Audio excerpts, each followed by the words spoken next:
The first thing I gotta say is if you haven't watched The Chosen by Angel Studios, you should really download the Angel Studios app and watch that. There's 3 seasons out right now. There's gonna be 7 seasons, and season 4 comes out, or the goal of its release to be streamable is January of 2024.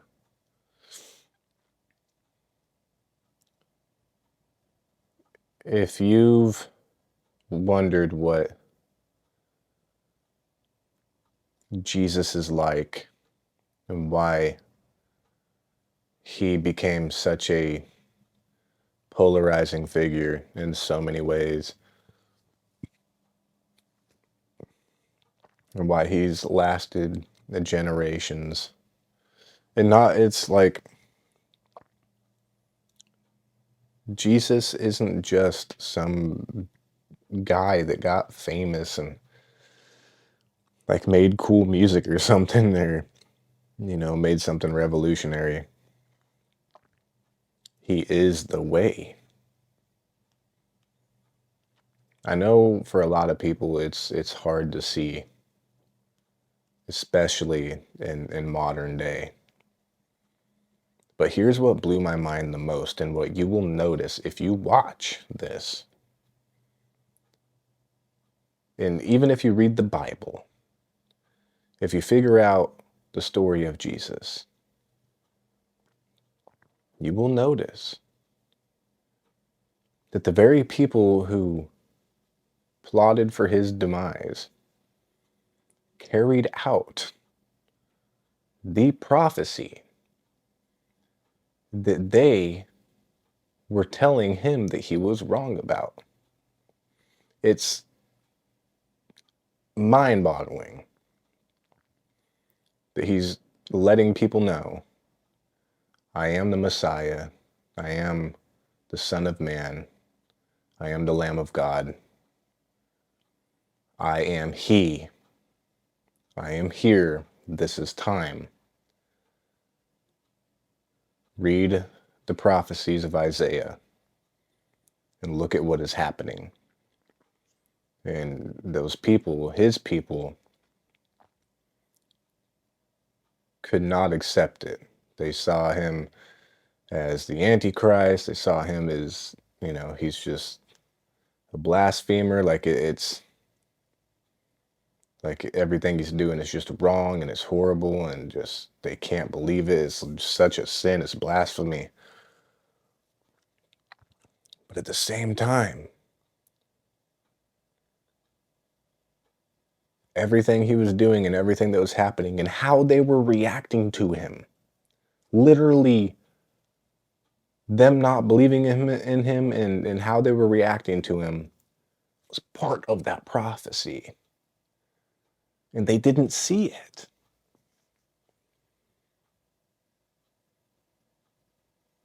I look around today.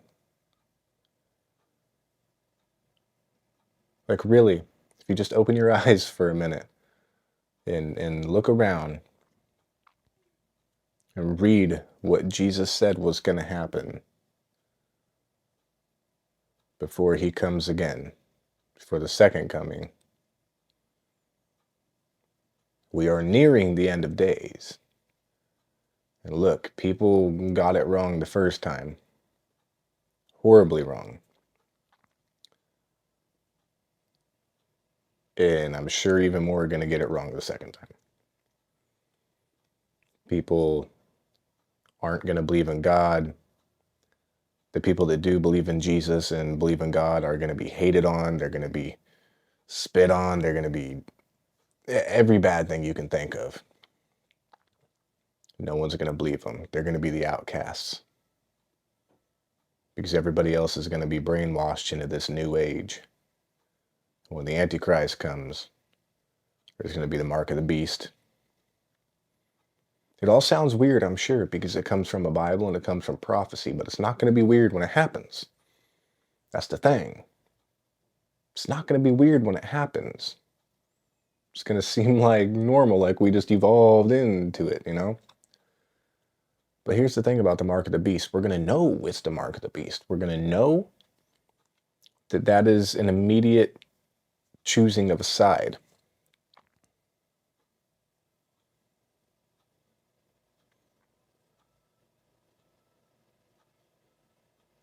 And it just hit me this week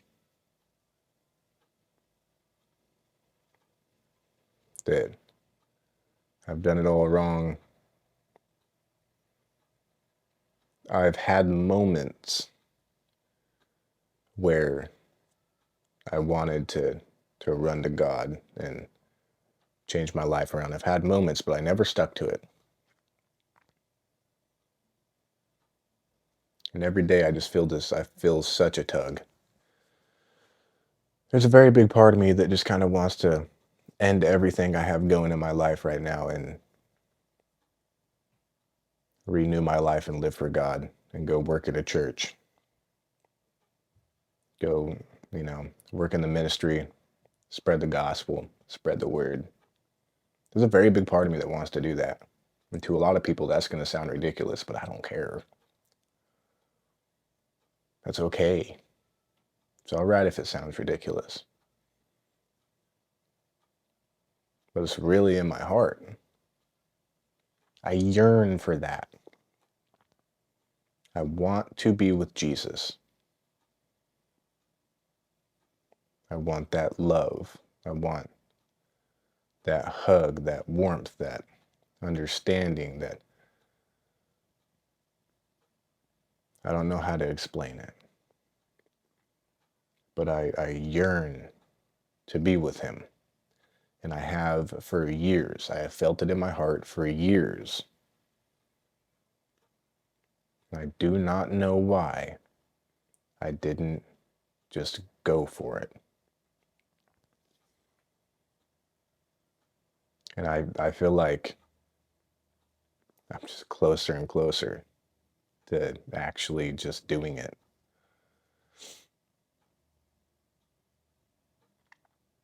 Feels even more right this time.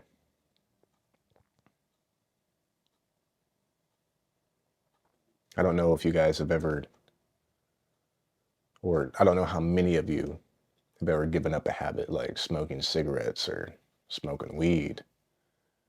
And you know how like it starts off quite a while before you actually get to the point of quitting and dropping the habit. You know that you want it. You know it's going to happen, but you're not sure when. And it might not be soon, but it is going to happen. You know that feeling, and then the day finally comes where it just happens.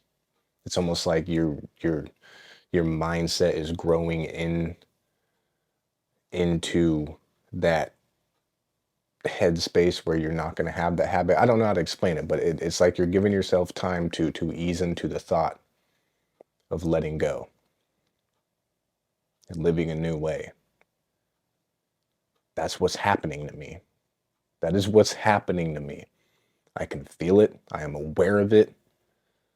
It is incredible. And I feel like God is slowly stripping me of things.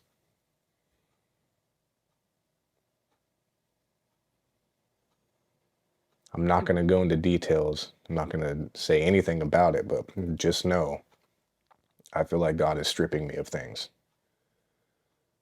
And it is a very big sign of it's almost my time. It's almost my time to live for him.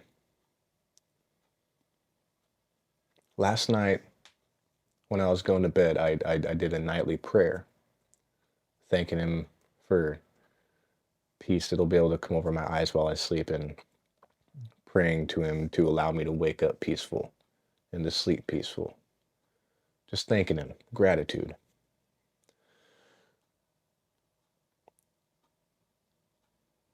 And I kid you not, after I said that prayer, I'm laying in my bed. And you start having thoughts going through your head while you're laying there, thoughts that lead into you falling asleep. And there were voices that weren't mine. and they weren't God. These were terrifying voices. Scary enough for me to actually get scared. Like, I was terrified to open my eyes because I thought I was going to see something in my room. I know that sounds crazy, but I'm just being honest. The closer I get to God, the more these demons are starting to come out. I'm not kidding. I heard it in my head. I don't have a mental illness. I'm fine. But the more I pray to God and the more serious I am about it, the more these things start popping up. It's like what I posted on Facebook today. Here's a screenshot in case you haven't seen it. The devil makes his presence known in subtly obvious ways in the most obvious times. So for the sake of context, I have really been focusing on God a lot lately and watching The Chosen. Even my dreams have been very God related, and that's an entirely new experience itself. Well, I went to Walmart about an hour ago. This was this morning. And I kid you not when I say, I've never seen this man or seen this shirt he was wearing. Never in my life have I seen it. But the first thing I see is an upside down cross on the front of his shirt, which caught my attention immediately. Then I pass right by him, and he's staring at me. And the back of his shirt says, "Go ahead, keep praying. Nobody is coming to save you." My first thought was, well, that's not a coincidence. Especially after last night, I was like, oh, of course. After I start talking to God and getting closer to him, I see this guy in the store. And my second thought was, that was the devil pretty much laughing right at me for finally letting God know that I'm about to be giving my whole life over to him. He did that right in front of me. So obvious. Nothing like that ever happens when I'm not close to God. I don't see anything. Nothing happens. Nothing. It'd be easier to be a non-believer when I'm not close to God than anything. It really would. It'd be easier for me to be an atheist or to just believe in nothing because nothing happens. Then I get close to God. And he peeks his little head out. Satan does. Anyways, it's incredible how when I wasn't focused on God, I never saw anything like that. Then the day after I ask God to take my burdens and offer him my life, I see that the first time I go out in public the very next day. The devil decides to make himself known when you are getting closer to God. He doesn't like that at all, and he just taunted me like a ridiculous bully. It reminds me of going to school and someone believes in something, someone dresses a certain way, there's someone that comes from a different lifestyle or a different household, and someone laughs at them for it. A bully. That's the whole vibe I got from that. I'm not kidding. A mockery, a bully, belittling. Go ahead, keep praying. No one's coming to save you. How stupid.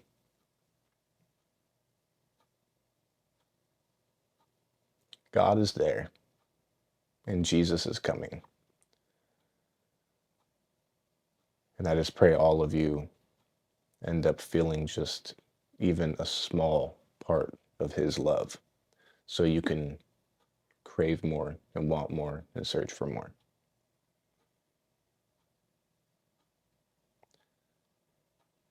Because this week I've felt it, and I want to be with him. So I'm pretty sure you guys are going to see a very different Taylor coming in the future. You might even see less of him.